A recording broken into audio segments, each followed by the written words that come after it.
Hey guys, I just want to make this short video about Movavi Video Editor.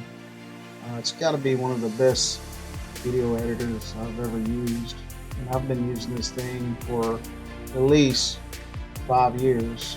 I use it for my personal use at home, and I mostly use it for work. Because the company I work for, I'm director of security, so constantly, daily, I'm pulling video files, different clips.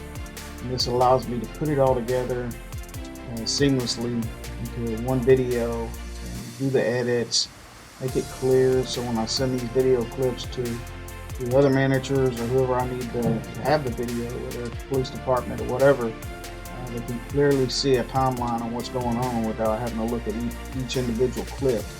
So I highly recommend this video editor. It does so much stuff. You can splice the clips, you can slow them down, speed them up, mute your audio, add music, add effects. You can do all kinds of stuff.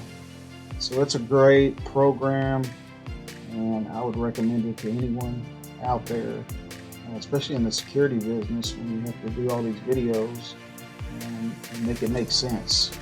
So you can splice them, back them up, you can do everything with this thing. And it's really cool. I love this program. I hope you like it too. Give it a try. Movavi Video Editor. Have a great day.